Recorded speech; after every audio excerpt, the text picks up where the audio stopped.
And as you're settling in, my name is Sarah Eggers, again, from the Office of Strategic Programs. I'm one of Saujany's colleagues, and I will be helping facilitate the discussion in Topic 2. Topic 2 is focused on the approaches to treatment of Parkinson's disease, and as was reiterated this morning, it goes without saying the complexity in the management of this condition, and many things were started to be raised this morning in the comments that we heard about symptoms that aren't quite being addressed as much as you would like in the current treatments, about your experiences with treatment so far. So we're going to get into that discussion more.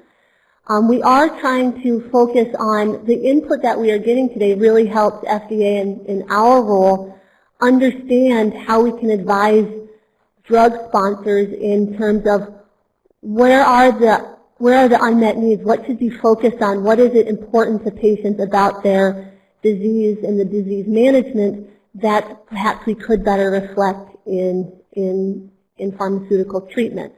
So that's what I'm going to ask some questions to try to tease that out, as well as what you look for in an ideal treatment. To start our discussion, we have panelists again, 5, who will set the stage with their comments and sharing their experiences, and then we will move again into the open discussion. So with that, we will start with Steve. Thank you. Tough act to follow, Table 1, but we'll do our best over here. Thank you to the FDA committee for allowing me to be a panelist. It's an honor to present my views alongside this distinguished group of fellow people with Parkinson's. It would be my wish to capably represent our community on the current approaches to treating Parkinson's disease. I suspect the phrase Parkinson's disease affects everyone differently will be used repeatedly by my distinguished colleagues. Therefore, I just wish to present treatments that I use to manage my multitude of symptoms. I think it's important to point out that the degree of symptom relief varies moment to moment. Variables such as temperature, diet, amount of sleep, and anxiety, like we talked about, have an affect the degree of symptoms regardless of the treatment plan. Therefore, there can be a high degree of self-dosing, which we as PWPs will administer to get the maximum symptom relief during upcoming dose times. As I share this treatment plan that I use, I think it's important to include some non-medicated steps I've taken that have led me to choose the complementary medication plan that I'm under. It begins by ensuring I'm well versed on what's being recommended by the medical community currently. One way I do this is through making myself accessible to patient-led support groups, such as the Connecticut Advocates for Parkinson's and the Make a Difference Parkinson's Alliance, based in my home state of Connecticut. Go Huskies. Patients' information exchanges like Dr. Goldstein spoke of have been very significant in my determining what treatment plan I make for myself, as well as discussions that I've had with my movement disorder specialists. I attend forums, symposiums, I listen to webinars, and I receive the latest news from disease-specific agencies such as the Parkinson's Action Network, Michael J. Fox Foundation, Parkinson's Disease Foundation, and the Cure Parkinson Trust of UK. I've built a treatment team that provides me counsel and prescriptions for various symptoms. They include movement disorder specialists, an occupational therapist, psychiatrists, physical trainers and nutritionists, and others as needed. Lastly, I gained much from my participation in clinical trials. I've enrolled in well over a dozen. I seek studies that have investigators that have a history of being transparent in their observations and their study results. Some of these studies allow me to maintain personal measures of disease progression through brain imaging or cognition testing. All this, I haven't even started to mention the medications that help me in my daily life.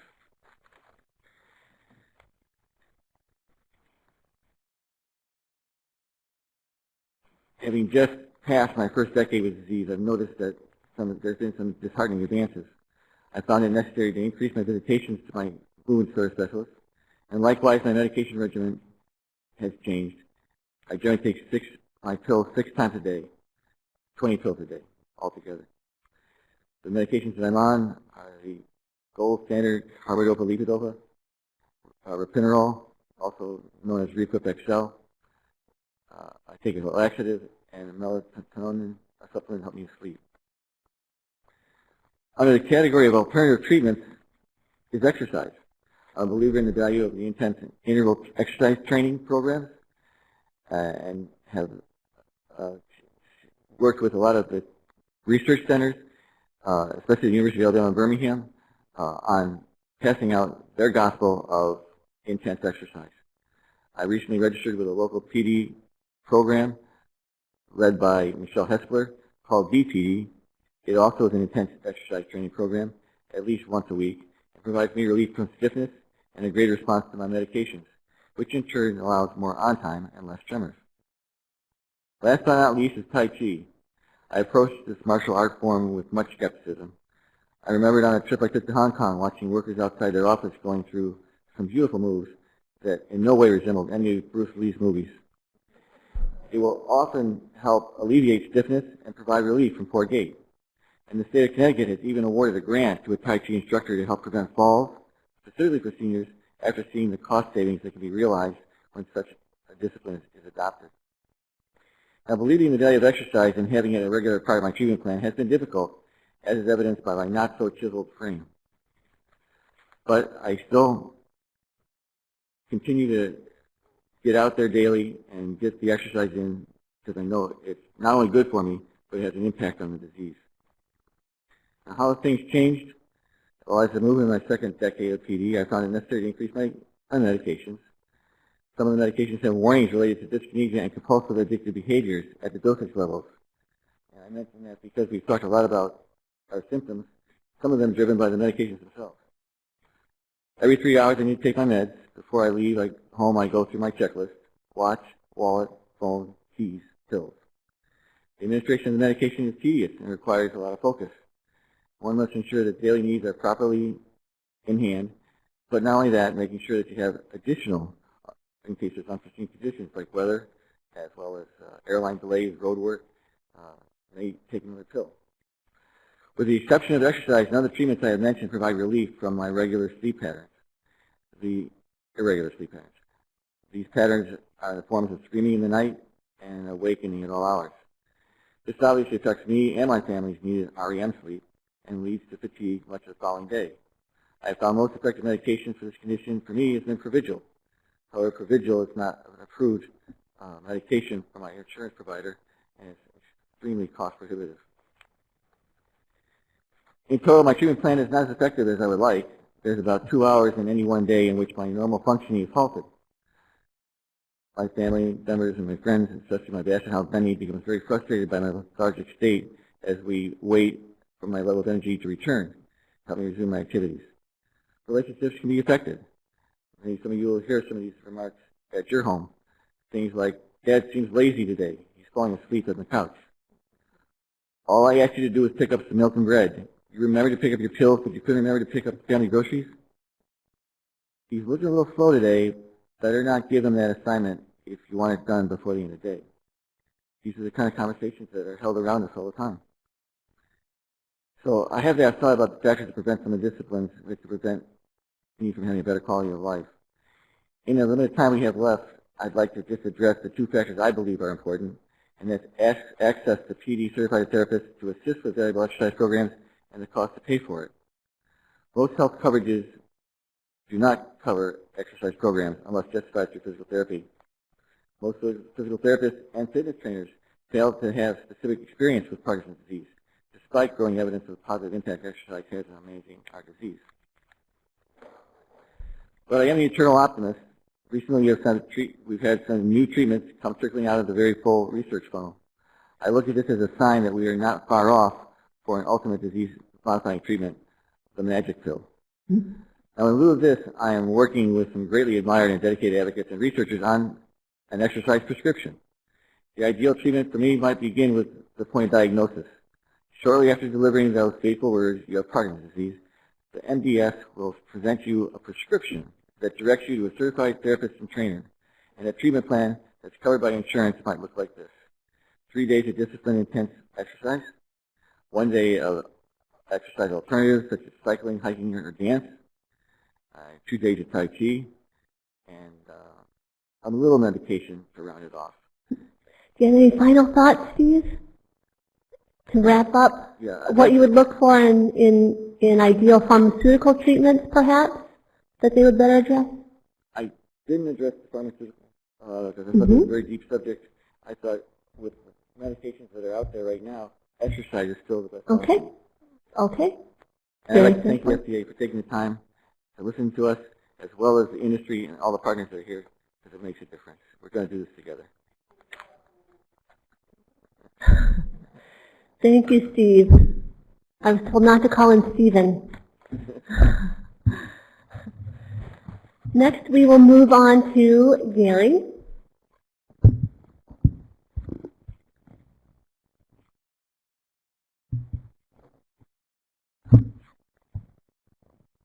Hello, I'm Gary Raffaloff from New Jersey.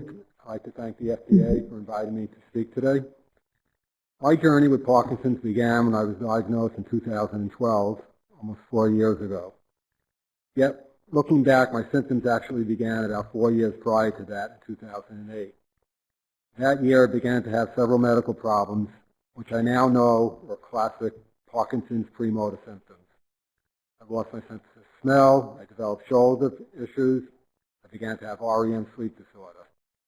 These were all noticeable changes for me, but not debilitating. However, I also developed at that time dystonia in my foot, which caused extreme cramping. This was so debilitating that it became difficult for me to walk more than several blocks before I had to stop to let the cramps ease up. I spent 4 years going to multiple doctors with varied specialties, getting x-rays, MRIs, CAT scans, and without ever being cured or properly diagnosed. Unfortunately, although we know that Parkinson's disease begins several years prior to the onset of more classic hallmark symptoms, we don't yet have any suitable early biomarkers to diagnose the disease and differentiate it from other neurological disorders with similar early symptoms. And we can't properly treat those who aren't first accurately diagnosed. In my case, a simple 1/2 dose of levodopa was all that was needed to alleviate the symptoms that I suffered with for 4 years and allowed me to walk again without issue. Like many PD patients, I use a variety of treatments to control my symptoms and hopefully slow disease progression. I use several drugs, including Sinemet, Azilect, and amantadine for symptomatic relief. They clearly are helpful for my foot dystonia, only mildly beneficial for my tremor, and they are of no help at all for my neck and back stiffness and pain. I also take a variety of over-the-counter supplements and vitamins, like many, with the hope that it will either be antioxidative or anti-inflammatory, and the result have some interventional benefits and maybe disease-modifying. However, there is such a lack of research in this area, I have absolutely no evidence either through research or my own experience to know whether these supplements actually help. There's a great need for more formal clinical research in this area to help us guide in non-prescribed supplements that may be beneficial. In addition to the drugs and supplements, I try to be very active and exercise as much as possible.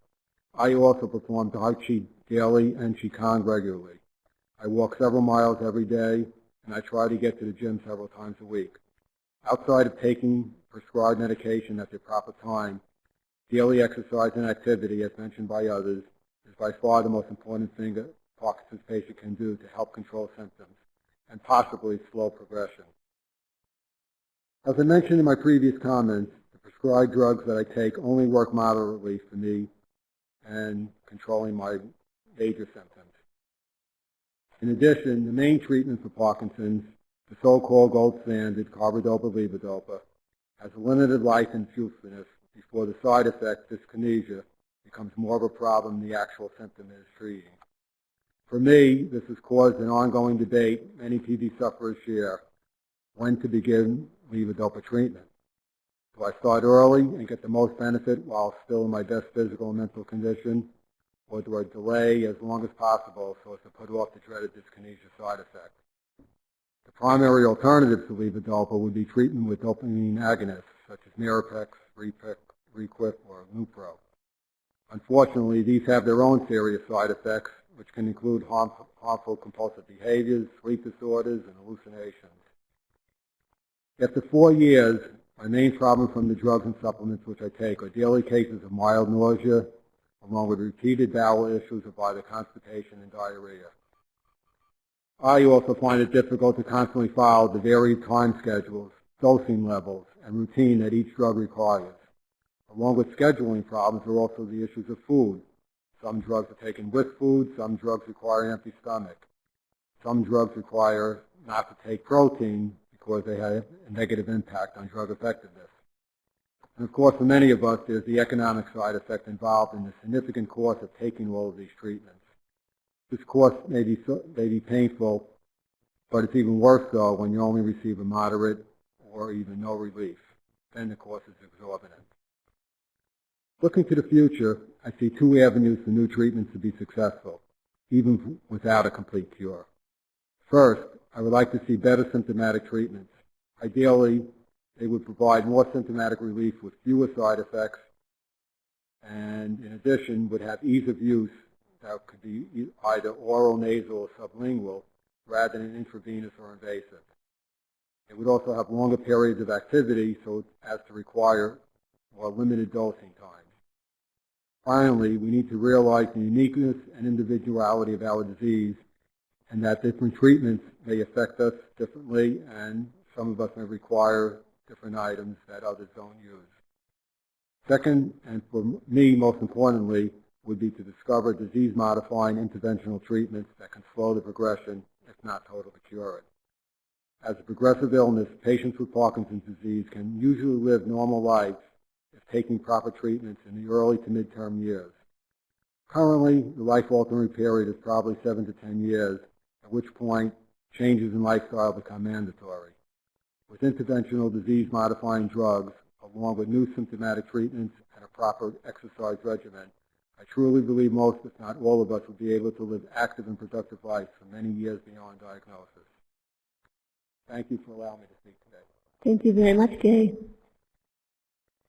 And now I think it's Jennifer. All right. Can everybody hear me okay? Good. Hi, my name's Jennifer Robb. I'm a patient advocate for Parkinson's and for regenerative medicine. I have Parkinson's. I'm 57 years old. I was diagnosed 7 to 8 years ago, but I do remember my first symptom at 35 with a hand flutter. I'd like to thank the Patient-Focused Drug Development Committee and the FDA for putting a spotlight on Huntington's disease and Parkinson's disease. There's approximately 7 million reasons why I am honored to speak with you today. Parkinson's disease is a progressive disease, and my daily routine is always evolving. Currently, I take carbidopa, levodopa, Nupro, Azilex, and a handful of supplements morning and night. I feel like my days are controlled by the disease's needs. Like so many of us with Parkinson's disease, I've tried a plethora of therapeutics like biofeedback, acupuncture, physical therapy, yoga, and more. I exercise rigorously daily, sometimes twice daily. That seems to work the best. I stretch throughout each day to stave off the stiffness. I try to manage life stressors and keep my mind and body challenged and active. Some days these therapeutics aren't as effective as others. Every day is a struggle with the ups and downs of Parkinsonian symptoms. At the end of each day, I am exhausted and sometimes frustrated, like I heard so many of us in this room. I never know what tomorrow brings, another day filled with the same unpredictability. Can I stand? How much pain will there be? How long will the medications that are working today continue to do so? Acceptance of this instability is often frustrating. I have days I'm reminded of the fact that the medicines will not be effective forever. Parkinson's is progressive, as I've said. Those days I look at my children and grandchildren and wonder, oh God, I don't want to cry. How long will the medications be effective? God, sorry. Take your time. I'm watching you time me. Nope, don't. I'll nudge you. Come on, dear. Don't watch the clock. My life has a new definition of normal. Parkinson's has redefined my family, my friends, and marital relationships. Like Carl and like all of us, Parkinson's has redefined me. There is no cure for Parkinson's disease today, and yes, I've looked for alternative treatments for my condition. I do not want to be dependent on medications for the remainder of my life, medications with an undependable effectiveness and side effects. I strongly believe there is great promise in the near future for stem cell therapy for the treatment of Parkinson's disease, specifically induced pluripotent stem cells, which are patient-specific and DNA-matched. These cells are non-embryonic stem cells. Stem cell therapy has been used in Parkinson's. It has a 30-year history. Oh, I'm sorry. Today, those in the study from decades ago using fetal cells are now dying of natural causes, and the dopamine cells at the time of death were still viable. Fast forward 30 years, and today a simple skin cell can be made into a pluripotent stem cell, and consequently a dopamine-producing neuron, the very thing that I'm missing and the same thing that's missing so many of us in this room. As I stated earlier, I'm a patient advocate for Parkinson's, an advocate for all regenerative medical research, and for Summit for Stem Cell, working towards patient-specific stem cell therapy. Currently, there are 10 patients in a pilot study with their dopamine-producing neurons already made and waiting. Parkinsonian rodent model tests are completed, and within 18 weeks, all the rodents have regained strength and movement. It's real, it's happening, and it's happening now. Summit for Stem Cell hopes to file an application with the FDA in 24 to 36 months. I know the risks and the side effects of the medications I take. I know the risks and the side effects of the stem cell therapy. I'm willing to take that risk. And most people I've come into contact with would rather take that risk than acquiesce to Parkinson's. Let us have the right to take that risk, the right to choose how we fight the symptoms of Parkinson's. I fight every day to move. I'm fighting for a life with my family. I'm young-ish. I want a future with, don't laugh too hard over there. I want a future with the simple joy of being with my husband, my children, and my grandchildren. I'm not trying to, I'm not saying that. Time is limited for someone with Parkinson's. My time is limited. Give me a chance. Give all of us a choice. I would like to ask the FDA to consider supporting and furthering this new and revolutionary field of regenerative medicine that will change therapies and treatment not only for Parkinson's, but for so many diseases that there is no cure for today. I'd like to thank you for your time, and I appreciate you listening to me. Thank you very much, Jennifer. Here, I'm shaking too much. Now we have Kevin. Can everybody hear me? My name is Kevin Klock. I'm from San Francisco. I'm 54 years old, and I am a Parkinson's patient. I was diagnosed, I would say, in my mid to late 40s. It was not exactly sure when I started the symptoms, but I did know that I lived with it for a long time, and then the ensuing denial was many years after.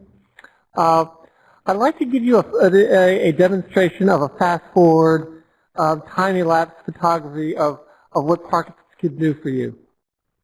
I elected DDS a few years ago, and it changed my life, but it was one of those decisions that I thought was very harrowing at the time, and I almost backed out of it at least a dozen times. Without DDS, and I know a couple of my colleagues on here on the panel have had DDS, I'm basically disease-free from a motor symptom standpoint.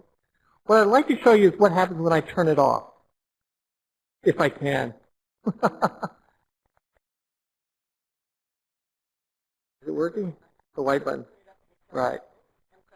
I don't usually turn it I don't usually turn this off because I'm fearful that it will jam and will not go back on.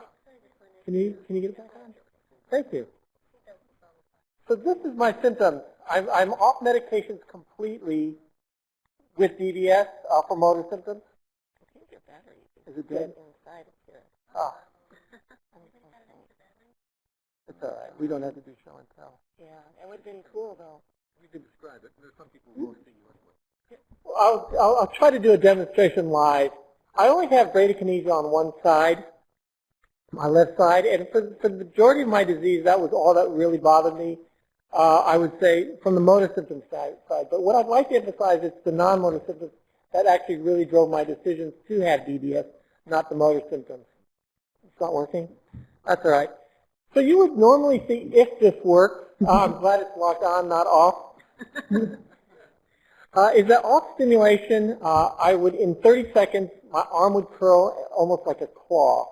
And you would see someone very decrepit on one side, and yet right now I'm fine if you look at all the UPDS symptoms on here. And so I think that for me, a lot of the things that I think about are very, very different because of my staging of disease in here. I'm very thankful that DDS has worked. My concerns of not doing something which was considered science fiction and terminal man like Michael Crichtonish therapy actually has proven to be something that has been very, very beneficial in my life. What I think about now, however, is the things that DDS does not work on. It does not work on many of the symptoms that I currently have. As a Californian, a Northern Californian who's an obnoxious wine fan, I've lost my sense of smell. That is a horrendous thing to have. That's one of the least of my worries, however. I still, while my sleep has improved, my sleep is not nearly quite as good as it used to be. I worry about cognition, and I wonder if I'm a candidate for Lewy body disease downstream. I've gone through episodes of treatment prior to DDS.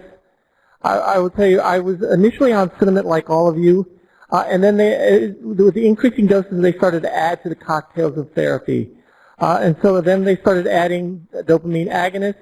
I will tell you, for some this works. For others, it's a very, very dangerous drug. And I actually, many of the symptoms of aberrant behavior, I experienced many of those things almost to the detriment of my family. I still sense fatigue, and occasionally there's a dizziness when I stand. And these are still some of the symptoms that I have even after I'm off dopamine and my DDS is working fully. The things that I think about, however, are really, I would say, I developed what I consider themes of trying to improve my therapy.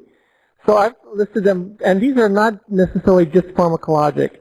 My primary concern right now is how do I make these beneficial effects that I've had with DDS last as long as they can? It's really the durability.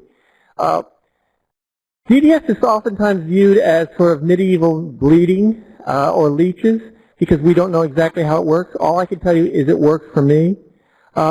And so I've been involved in a clinical trial now to look at beta oscillation and different patterns to see if there are electrical surrogate markers instead of biochemical surrogate markers. So far, and this is something that just came up last week, there's a detection that even though I don't show symptoms on the UPDRS rating scale on my right side, that they're beginning to show initial gaps in the beta oscillation. And my neurologist asked me at Stanford, Kevin, do you want us to power up your right side now in addition to your left side? I was one of those patients who they said, well, while the house is open and being renovated with your walls open, why don't we wire for both sides? Because it is a progressive disease. So for me, I decided at the time, let's not start dopamine and let's not begin because we don't know enough about prevention with DDS. But the delay in progression is, from an electrical standpoint, is one way I look at it. From a pharmacologic, and I think there's been a lot of conversation on exercise being all part of it. And this is the life that I live today to delay progression. My second theme is how do we treat and refocus on the non-motor symptoms? I addressed this in one of my questions earlier, but I believe that the non-motor symptoms are as equally part of the complexities and the constellation of disease, and we have to incorporate all of these. And the current rating scales may not take into effect the non-motor symptoms. I think a lot about the limitations of current treatment. My experience with dopamine agonists was something that I would not want a lot of other people to experience, and I asked that we be very vigilant on some of the side effects that can happen there. There's the aspect of prevention. I think that some of these issues on finding prodromal patients or those that have not yet phenoconverted, to be a lot of emphasis to be found on how we can study and identify those patients. I know from an industry standpoint that's not easy, but we can learn. We can learn from cancer where we start with end-stage patients and progress to an earlier stage to show maximum effect. And then finally, of course, we'd love for that holy grail, and that would be the cure.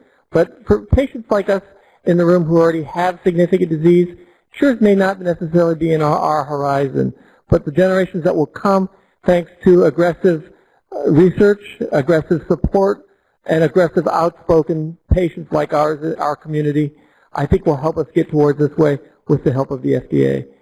So on behalf of all of our patients, on behalf of the different patient foundations that I'm involved with, we thank you for the audience, because what we're doing here I think is very, very, very important. Thank you very much. Thank you, Kevin. And finally, we have Bill. Hi, my name is Bill Patterson. I am a 67-year-old retired computer programmer who led a fairly sedentary life, and I have Parkinson's disease.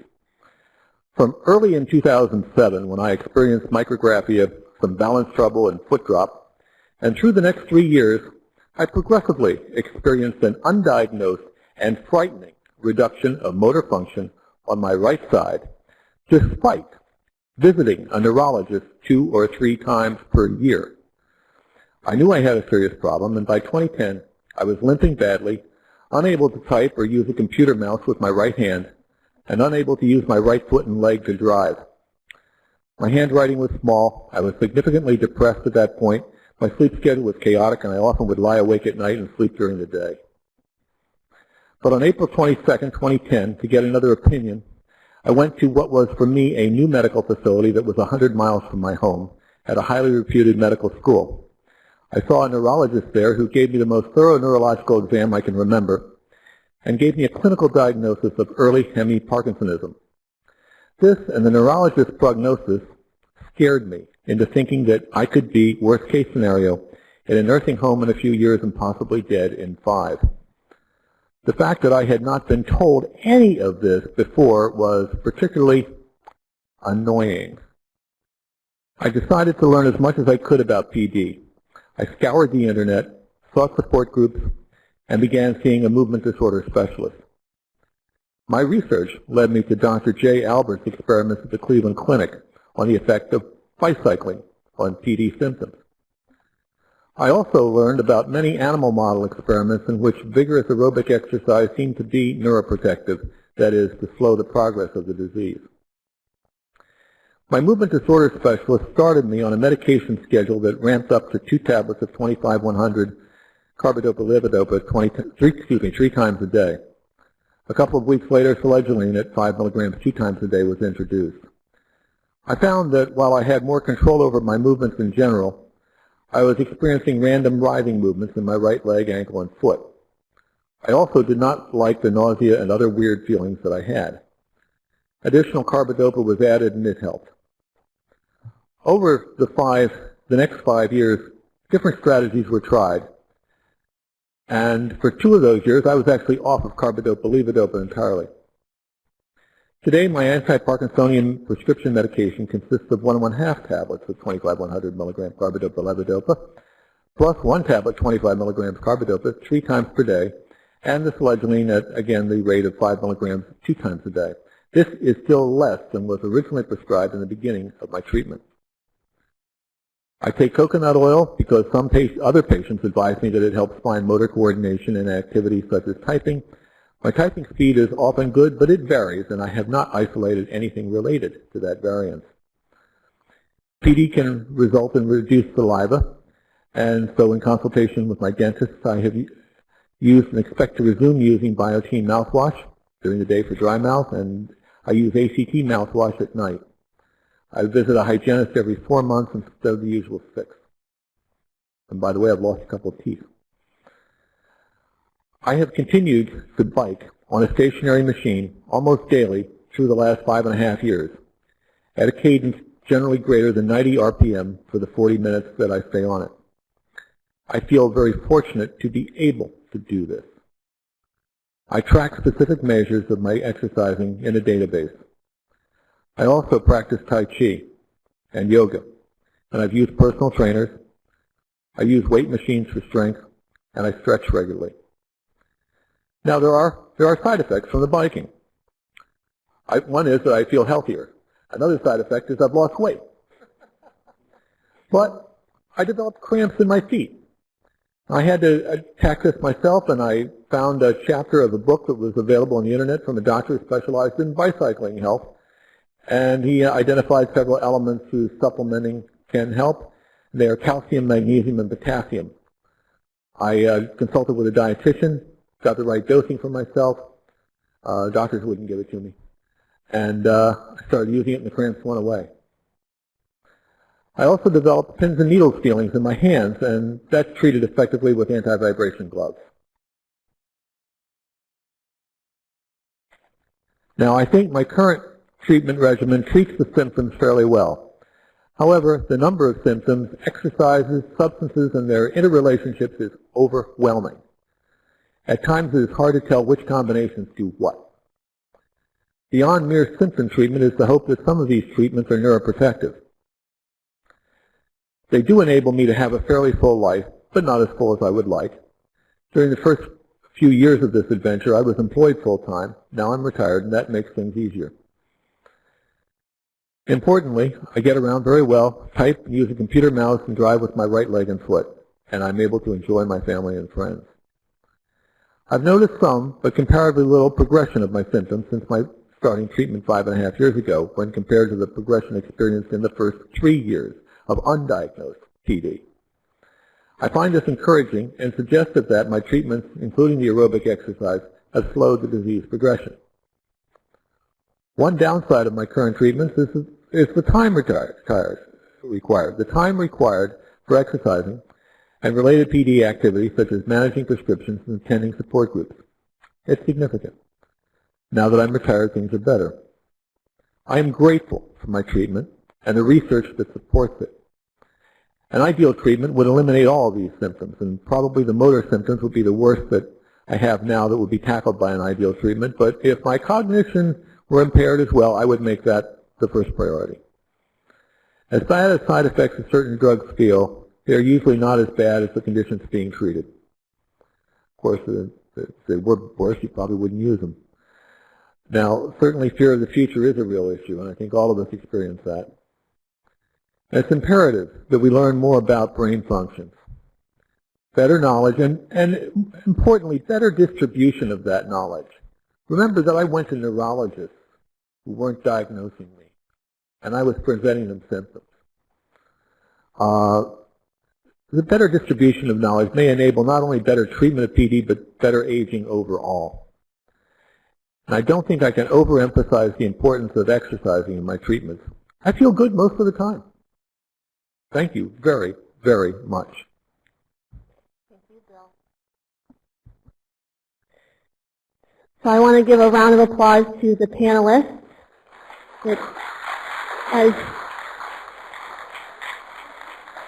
As Teresa Mullen would say, you guys are experts at what it's like to live with your condition and the treatment, and that came through very clearly. We are going to now delve into a number of the rich points that you raised. We won't be able to address all of them, but you've talked about the role of the pharmaceutical or the surgical treatments, the role of exercise, the role of all of the other therapies that you take in addition to your treatment. And I think really insightfully you talked about what is going on in you to make you, when you are deciding, you revealed some of your decision-making processes, and I think that that's really important to help us understand what's important, what you're looking for in a treatment. So that we have a little bit of context, we are going to ask a polling question next, so if you can get out your clickers. We're going to ask a question, have you ever used any of the following drug therapies to help reduce your symptoms of Parkinson's disease? And check all that apply. And I'm just going to let you read through this list because you would pronounce these treatments much better than I would.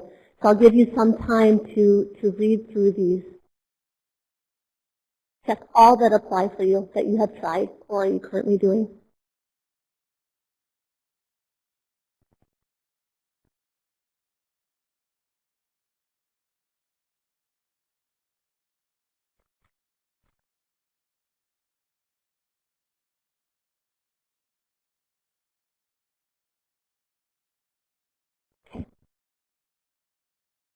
it's not surprising that everything that some of you, at least some of you, are taking. Everything is mentioned here. Of course, the carbidopa levodopa being the primary one, followed by I'm not going to try to pronounce C and B. We're not going to get into all of these treatments, but before we do that, are the results on the web? Results on the web are about almost exactly the same. Thank you.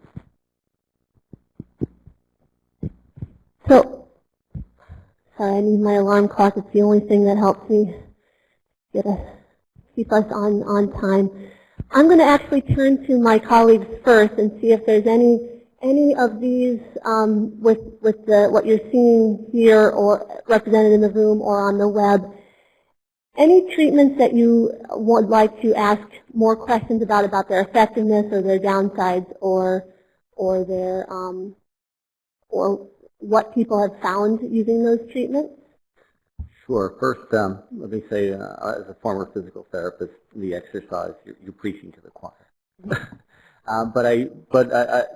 As we see that almost everyone has taken carbidopa levodopa in some form, and the team has worked very hard in recent months to approve drugs like Rotari and Duopa. If anyone, and I'll throw this out there to the people on the web too, so we cast a larger audience, poll a larger audience. Has anybody taken these medications recently and found that they're effective in treating particular aspects of their Parkinson's disease? That we could maybe gain some feedback and understanding of how people are finding these drugs to be effective. Would you like them to focus particularly on Duopa and Rotari, or any of them? Well, we hear a lot about the shortcomings of some of the drugs that have been around for 20, 30 years. So these newer ones. Yeah, the drugs that are newer and maybe we have less experience with. Great. Thank you, Dave. So we'll start here. I tried Rotari earlier this year, and it didn't work for me at all. It caused me to be angry all the time. I was just upset. It didn't provide any benefits at all. It didn't have any increased good time, and my bad time, my off time was just increased exponentially. Okay, thank you, Rebecca. And then over here, is it Kathy? Is this on? Yeah. Lynn Hagerbrandt. I've been on Nupro. I'm an RN. My husband's a physician, and I've had Parkinson's since November. I was diagnosed in November of 2010. But the Nupro that they put me on would come off. Yeah, I'm a nurse, and so it would like fall off, and then I would notice it, but then my symptoms would be coming back. So I called the company, and they said they would mail me out a new box. That a lot of times that Nupro is being stored in a warehouse over the summer at really high temperatures, and it would lose its ability to adhere to my skin. So I ironically had to go out to dinner with somebody that had Parkinson's in the city, and she was in really bad shape. And I asked her what medication she was on, and she was on Nupro, and her patch was falling off. So I told her to do an emergency call to her neurologist to get another medication on board. Thank you. Any other responses to Dave's questions? Right here? And then we'll go back there. Go ahead. I just wanted to mention that Requip has been very helpful. Refinerol has been very helpful in helping with restless leg syndrome at bedtime, and it helps to sleep. Obviously, that's the main thing. Okay, thank you. So I don't take Duodopa or things we're talking about, but one of my major concerns and main frustrations has been that the medication results may be given to us as a 30% increase or decrease, and 30% of what? When we look at the UPDRS, it may be 1.2 points different. I don't think most people are aware of that. Thank you. Right here? This is Paul Campbell. I haven't taken my test yet. I'm interested in it, but to say the qualification requirements are still quite stringent. I think with the cost being an issue as well, that's potentially why you're not seeing as much uptake of that as you might have expected to. So raising the point of access issues and cost issues, which we've heard throughout our discussion earlier in topic 1. Any of the other treatments that especially if the panelists didn't touch upon them, that have had a really noticeable positive effect? And when you describe it, if you could tell us what that effect was and what change you saw. Unfortunately, my comment is not that, but I wanted to make a mention why you might not be hearing from people is because once they have a regimen that works really well, they're not very keen in changing medications. We're going through this now with we want a little more on-time efficacy in Carl's regimen, and it's like a back and forth. It's like a tennis match with the neurologist, debating the pros and cons of each medication and the doses and the hesitation to change something that seems to be working, especially with the Rytary. I know because the dosing is different, although it's a different delivery mechanism than standard Cinemet, and certainly much better than I've heard Cinemet CR was, which Carl had a lot of difficulty with. So I think you're hearing some hesitation because once somebody finds a really good regimen, they usually stick with it until there's a major disruption and they need to change their medication. Okay. So let's build on this. And can someone tell us, someone who was hesitant about changing, say, what was the trigger point for you? What was the disruption that caused you to seek another option? Oh, lots of hands raising on this one. Okay, we'll start here and then we'll go back. Yeah.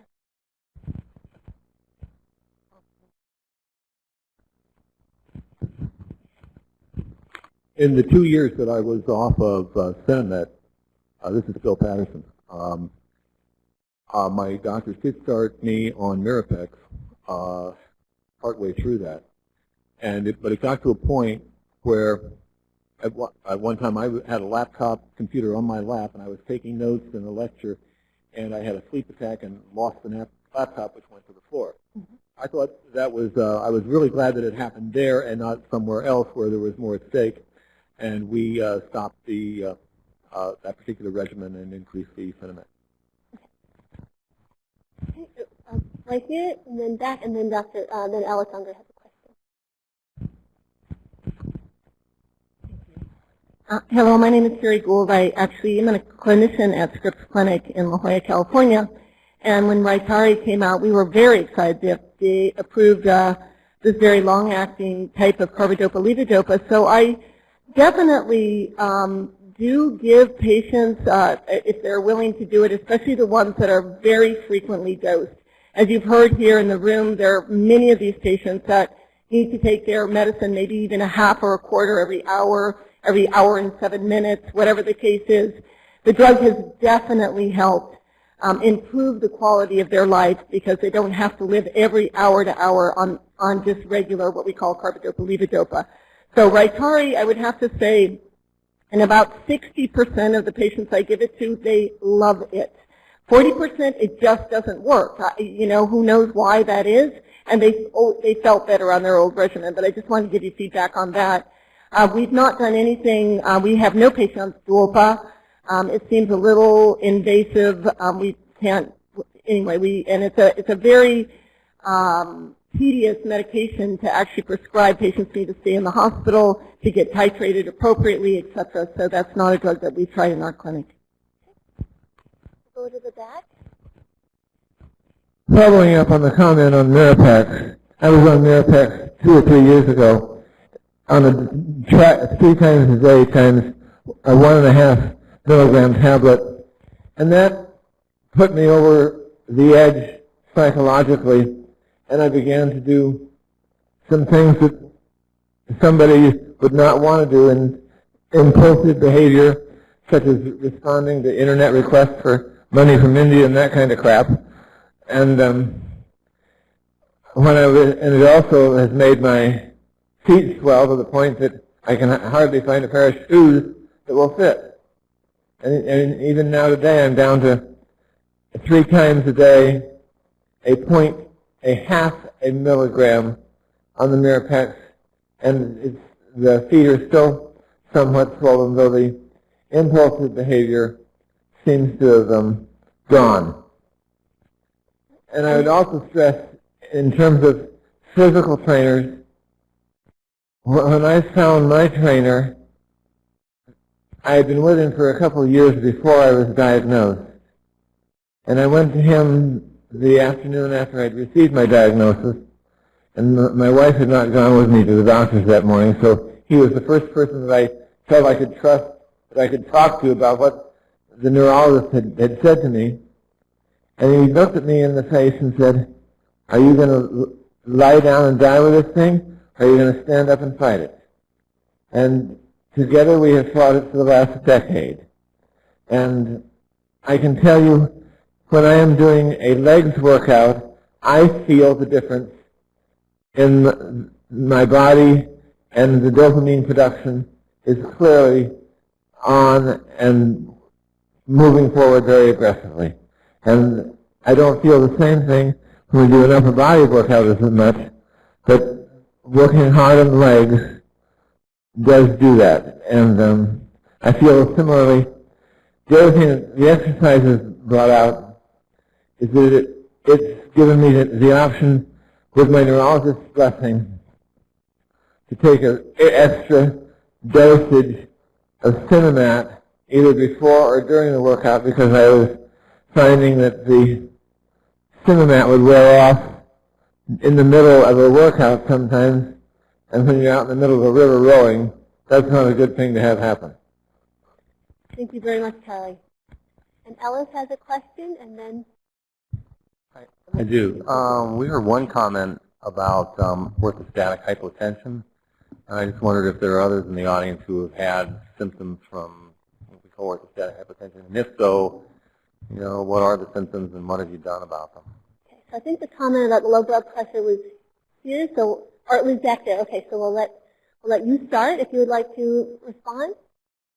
Well, the symptoms that I would have would happen after I had been standing still for a while. So they happened first, I'm a nurse midwife. They happened first when I was standing in the OR and when I was cooking. And what happened was this is weird. The center of my head felt cold, and I felt like I was going to die.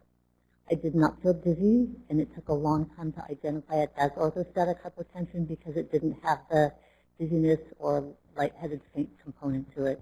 But finally, I just got a blood pressure cuff and started checking. And are you treating it in any way? Are you taking any medications for that? No, I figured out sort of what the triggers are, so it's much worse when it's hot outside, so I do not stand still when it's hot outside. I've had to stop working, so I'm out on disability. If I drink huge amounts of fluid before I have to do something like exercise, that helps. But then I have the problem with urge incontinence, and if I increase my salt intake, that helps too. And also, if I know I'm going to be in a position, I get out of it as soon as I can, and I lie down and sleep, and that will make it go away. Thank you. Anyone taking a medication? Okay. Yes, I'm sorry, I'm not taking a medication, but I do understand what she says about orthostatic hypertension. It happens to me whenever I forget I miss my dose of Nerpex. I feel my blood pressure down, or I completely pass out. I haven't landed in the ER several times because of that, and just they warn me. I have to remember all my doses, because that's one of the things that happen. Thanks. One more comment on an experience with managing the orthostatic hypertension. Oh, right here. Okay. I've been treated for hypertension, just essential hypertension, with drug therapy since I was in my mid-30s. And it was always well managed with very little drug. Prior to or post my diagnosis for PD, there were instances where if I got up very quickly from a lying down position or sitting and I jerked my head, my blood pressure would drop to the point where I would almost pass out. I would get dizzy and everything would go kind of sort of yellow, like I was about to pass out, but if I just braced myself and kept real still for a couple minutes, a few seconds actually, it would pass. And if I checked my blood pressure right after that, it was spiking high and low. So they've titrated my medication for the hypertension down a bit, and that seems to have helped it. I still have to be very careful rising up from the lying down position too quickly. Like when I get up in the morning, I sit up in bed, swing my legs over, and sit there before I actually stand and begin walking.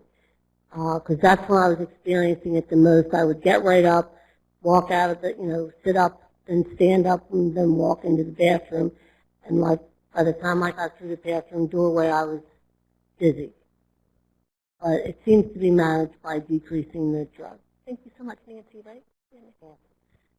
Okay, so Leonard has a question. Almost one-third of the respondents noted that they were using other drug therapies not mentioned, so I'd like to hear about what are those other drug therapies. Okay. So if you could just briefly go through and say what those are and why you're taking them. Anyway, okay, we'll start here. Which is a calcium channel blocker, normally used for hypertension, and there's been some research being done now as possible neuroprotective use for it, so I use that. Kevin? I'm experimenting with through my neurologist with atomoxetine for fatigue and also possibly for cognition improvement. Any others? Okay, one more here, and then we'll take two more, and then Peter has a question. I use lamotrigine. It's to stabilize my mood, but it's also helps with the dyskinesia. And I recently started vitamin E treatment.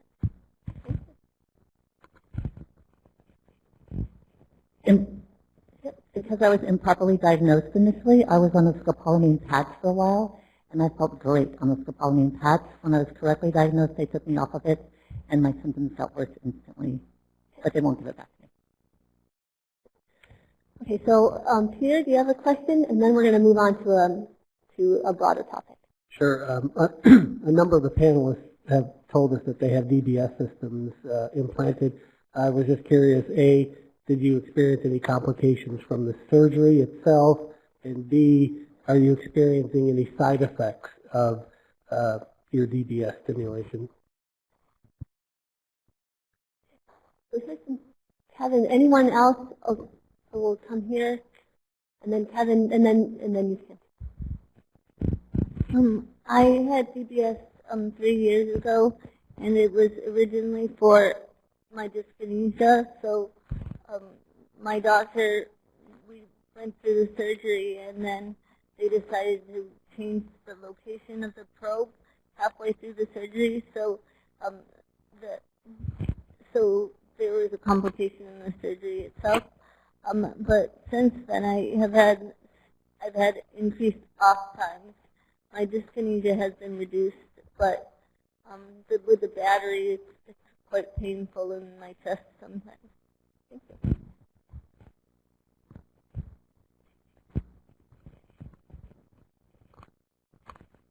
It's a little humorous, but originally, because I only had one side of the disease, they got the lead switched off, and they were, for the first 3 months, innovating the wrong leads, and I couldn't understand why it wasn't working. There is an interesting thing with DBS, so there is a micro-lesion effect, so you initially feel almost like a placebo-like positive benefit that seems to go away, which should, I think, mask sometimes the efficacy of DBS in the early days.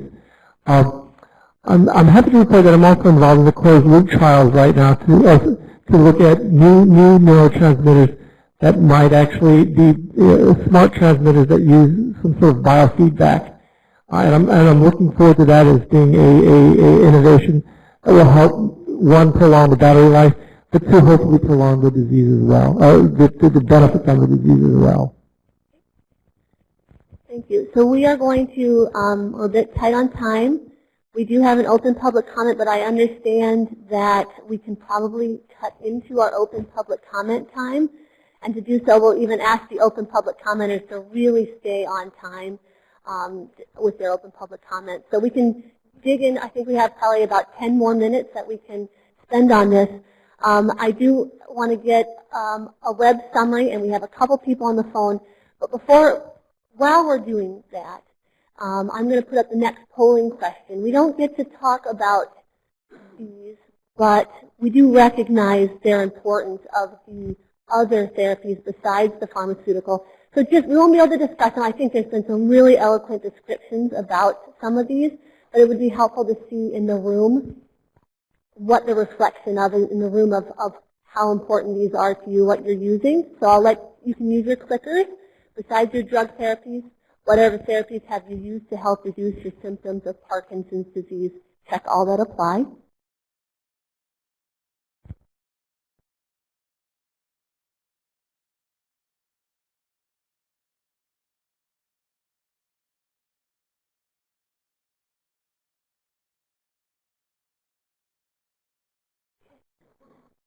Okay, so I think you've reiterated a take-home point of the afternoon is the importance of these other therapies to you.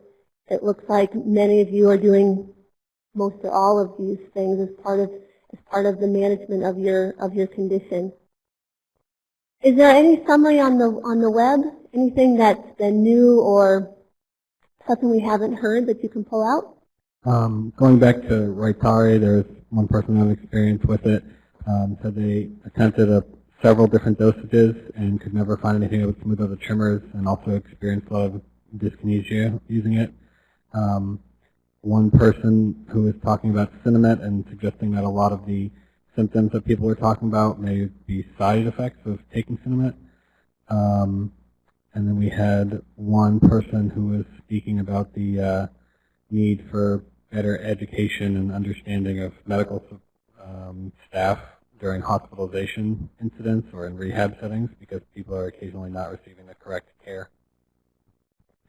So we have time to take a couple people on the phone, and on the phone we'll ask you to really focus in on something that you may think will surprise the folks, well maybe not the folks in the room, but would surprise FDA about your experiences with particular treatments. Operator, can we have a caller, please?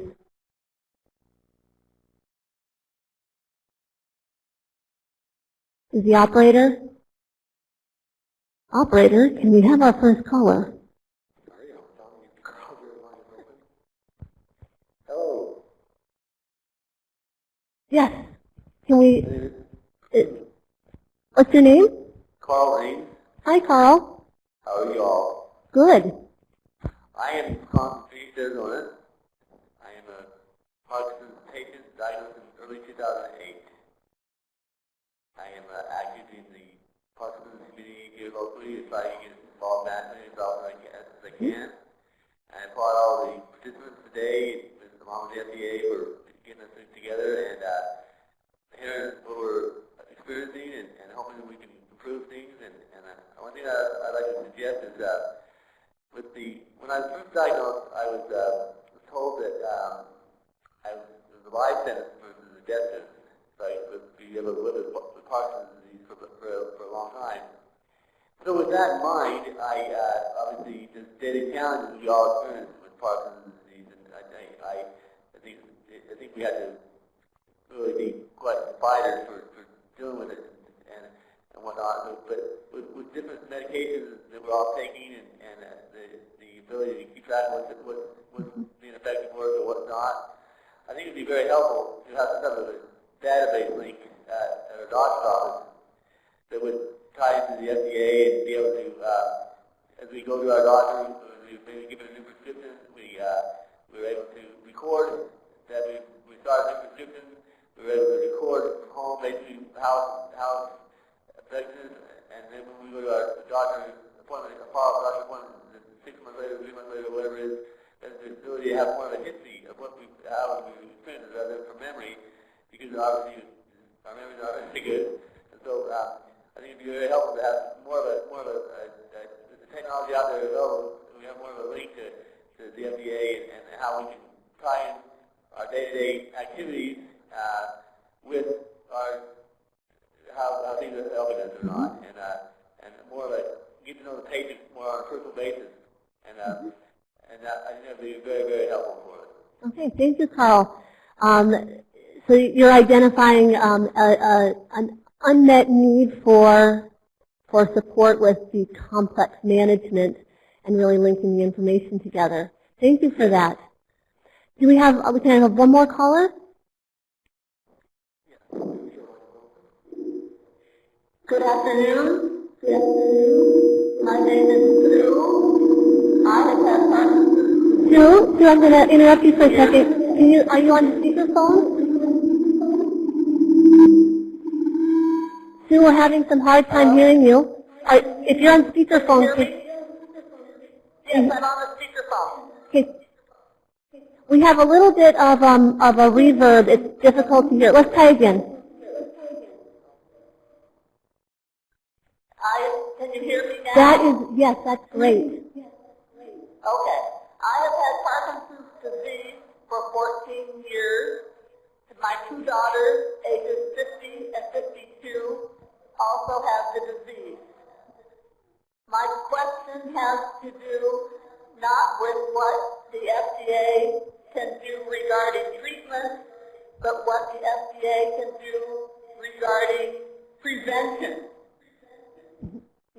Research teams led by some of the most highly respected authorities in the causes of Parkinson's disease, including William Langston, scientific director of the Parkinson's Institute in Sunnyvale, California, have shown glyphosate, the main ingredient in Roundup, and permethrin, which is embedded in much of the outdoor clothing sold by stores such as REI, have been shown to cause Parkinson's disease.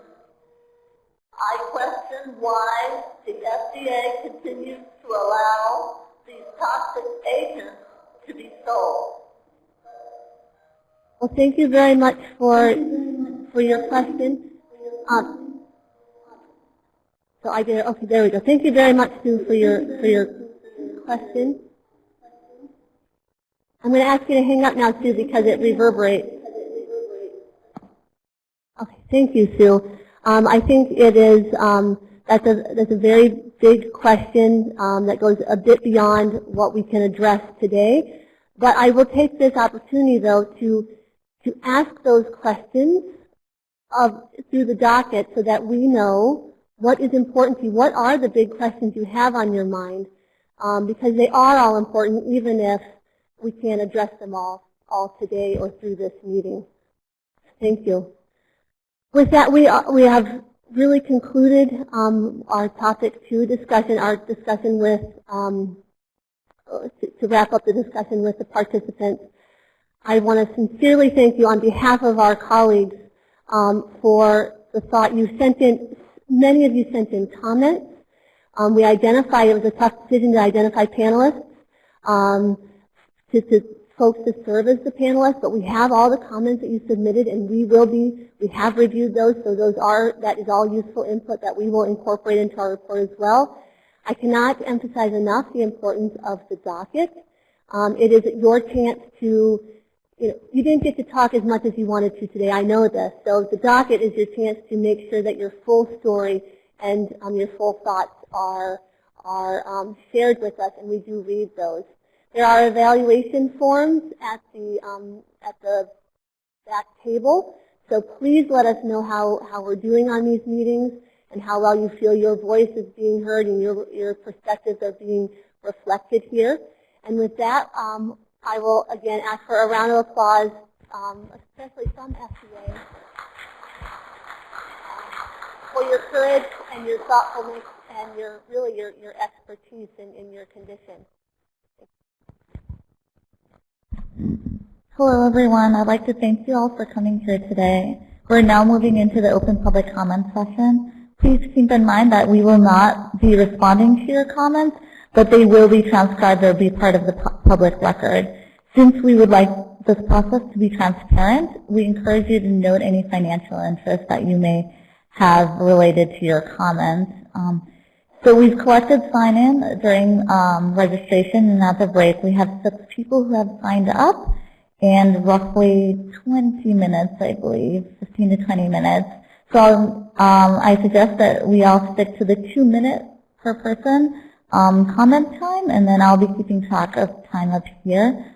I'll run through the speakers really quickly, and then we'll move on to the comment session. So first we will have Sally Oken, next Paul Cannon, Sherry Gold, Lynn Hagerbrand, Charles Linderman, and then Jane Loring. So first, could we have Sally Oken, please? Oh, thank you very much, and let me disclose that I am an employee of patients like me, and I will be talking a little bit about that experience. I just wanted to let you know that we will be submitting to the public docket a survey that really overviews about 170 of our patients who have been surveyed with the exact questions that have been discussed here today. So we have some insights from at least over 150 patients that have really given us their deep thoughts on these questions. But I also wanted to say that we have an ongoing community of over 10,000 Parkinson's patients that are telling us about their experiences of daily life with symptoms and treatments and side effects on a regular basis. Just one comment, I was looking up the information that you asked about some of the newer treatments. In our forum, we have a thread that's just on some of those newer treatments with about 17 pages of posts and conversations about it, representing about 300 different individual patients talking about their experiences. So I think there's an opportunity to systematize some of the data collection, and we'd be happy to support that in any way that we can. We will supply all of this to the public docket as well. So thank you so much for the meeting today and for all the patients and caregivers here today. Thank you, Sally. Could we have Paul Cannon next?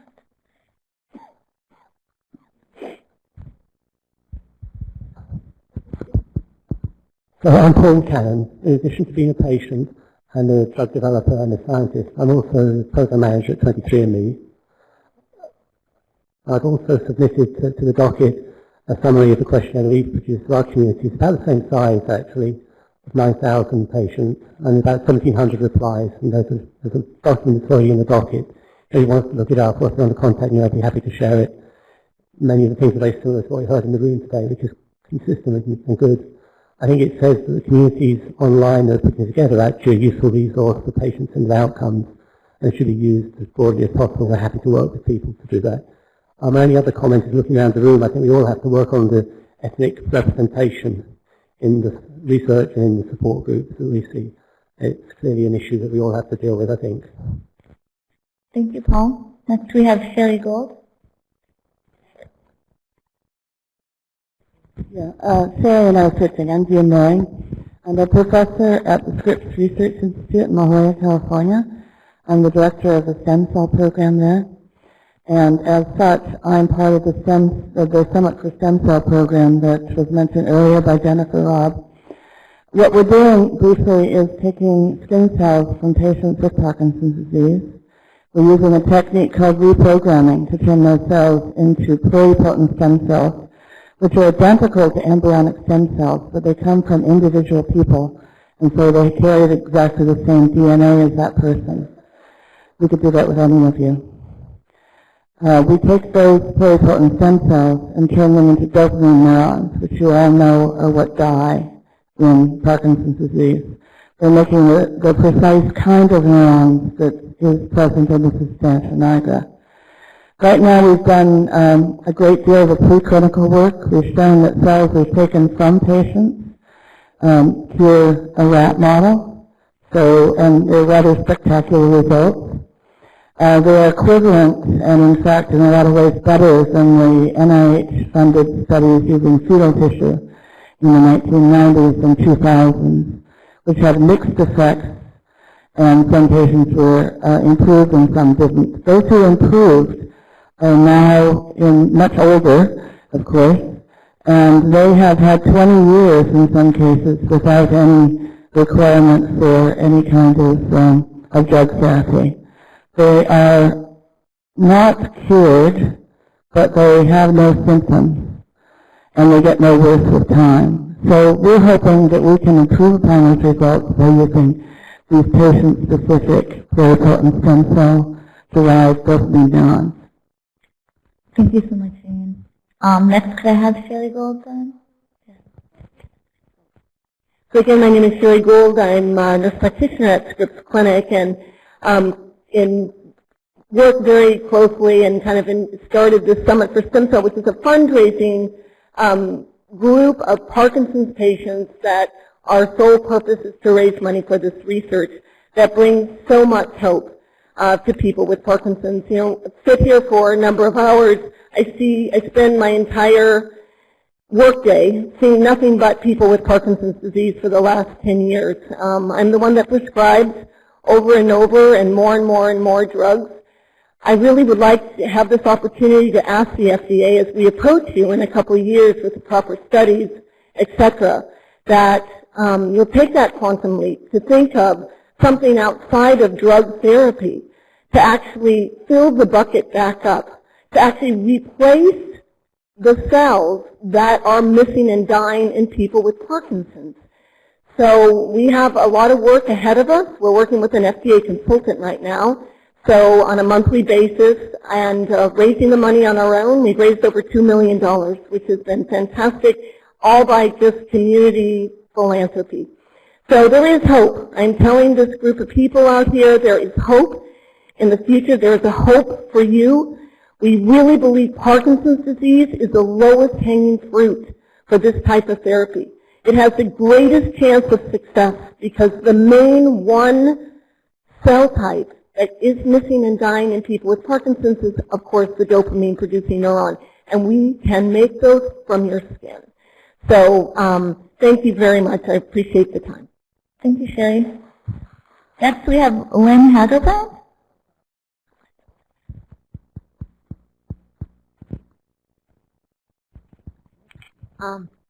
I want to introduce myself again. I'm Lynn Hagelband. Do you mind if I sit down?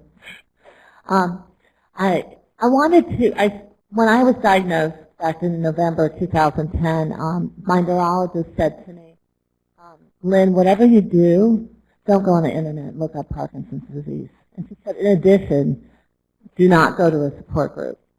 So in my area, there was the face of Parkinson's was different. It was usually somebody much older than myself. So I'm a nurse, and I knew better. I used to be a critical care nurse. And I did put my head in the sand, and I did not look much on the internet. Sometimes after my husband would go to bed, I would sneak on and like look some things up and get really afraid. But my mission at this point is I turned everything around. And how I turned everything around is about a year ago, I met a wonderful couple at Partners in Parkinson's, the Michael J. Fox event in New York City, and I met a couple that lived near me.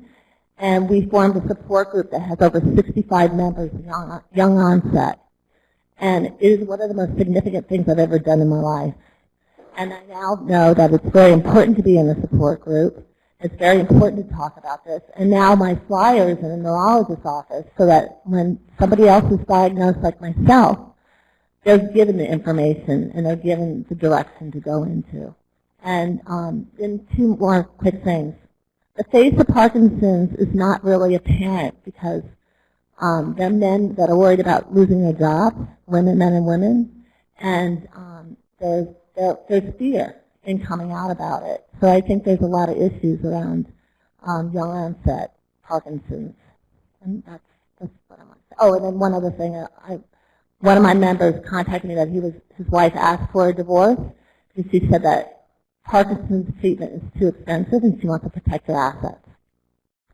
And so there's a lot of work to be done with young onset Parkinson's. Thank you. Thank you, Lynn.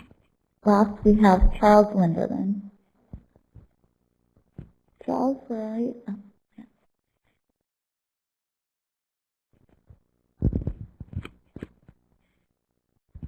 Back here with the jetpack on. I see you. I hope the FDA leaves here with at least with one clear message, that for the people that have spoken today, from the male side, exercise is highly important.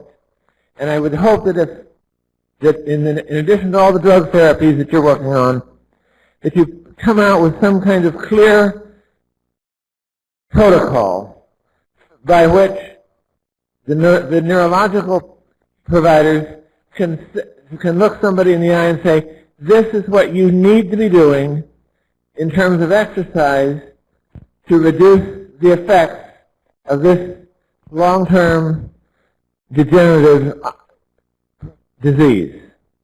And don't give me the line of malarkey that I've heard out of Dr. Schumann over at the University of Maryland, that you can choose any kind of exercise you want so long as you enjoy it, but rather let's be specific and tell people what exercises, what kinds, what intensity will provide for the results that will give them relief and give them a longer life. That to me is something you can do without a great deal of cost to the government, and I certainly am encouraged by what I've heard from La Jolla this afternoon. And I want to talk to you guys afterwards. But let's focus, since cures seem a ways away yet, let's focus on what will help life rather than getting down into the microcosms and micro levels of genetics and other things where it would seem that you're simply splicing cells further and further and getting no closer to a result that will help all of us. Thank you for this forum. I've appreciated it. Thank you, Charles. So finally, I'd like to ask everyone to please leave the clickers on the tables before you leave. We'll pick them up afterwards. Also, the evaluation forms, you can leave them on the table or outside on at the registration table, and we'll pick them up later. So lastly, could I please call Dr. Eric Hastings to the stand for our closing?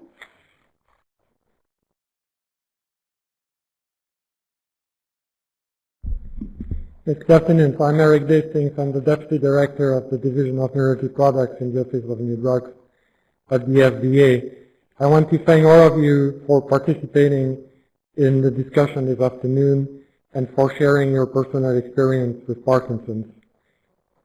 There is really no substitute for hearing directly from you about the disease, about how it impacts your life, and about what aspects of the disease you believe new treatments should be targeted to.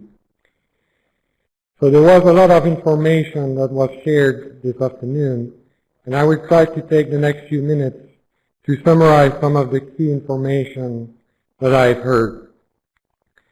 In terms of symptoms, persons with Parkinson's experience a variety of symptoms, but the most disabling reported by many is the off time, and in particular, the unpredictability of the off time, and as a consequence, the fear of falling and having difficulties moving and being stuck somewhere while you experience off time. Another big problem is, of course, dyskinesia that comes often as a complication of the various treatments. In addition to the various motor symptoms, a lot of you mentioned the non-motor symptoms of Parkinson's, and in particular, sleep is a problem for many people. Cognitive difficulties and memory loss are experienced by about 30% of people with Parkinson's, and it's certainly an important area to target for new therapies. We heard of other symptoms such as constipation and fatigue, and also depression and anxiety, which can be the result of some of the symptoms or could be related to Parkinson's by itself. We also heard about sexual dysfunction and the impact on relationships of the disease, and we heard overall of the impact of Parkinson on your life, how it robs your identity, the impact it can have on your ability to drive a car, and the fear of losing your independence. So we certainly got a message for all of that. In terms of treatment, we discussed a number of non-drug therapies, and we certainly got the message that exercise is very important. We heard bicycle exercising as an option that's done by some of you, but certainly various forms of exercise have been very useful to many of you. Other non-drug treatment have included yoga. Support groups are very important, and most of you make a lot of use of these groups, and I really can see the impact that it can have on your life. Meditation, counseling, massage are other options. In terms of treatment, many of you take a large number of drugs, 15, 20, sometimes more, and I hear some of you take it as often as every hour, sometimes maybe 3 hours, but I hear it's very difficult to keep a routine of using these various drugs and make sure you have the drug available if needed. So in terms of perfect treatment, beside a cure, which is certainly the goal that we all share, and I hope we get there, beside a cure, a very important option would be to have a treatment that you take just once a day that controls most of your symptoms without too many side effects and without the fluctuations that you experience and without the off period. So less frequent treatments with fewer side effects are certainly desired by many. I heard suggestion to have a dosage form, again, that allows fewer dosing times. So it's really a common theme, having a treatment that you don't have to take every hour or every 3 hours, and that works around the clock. So again, I want to thank all of you for coming today. I think the feedback you gave us is invaluable, and I can assure you that the FDA team here will continue to do everything it can to support the research and the identification of new drugs for the treatment of Parkinson's. So thank you for coming.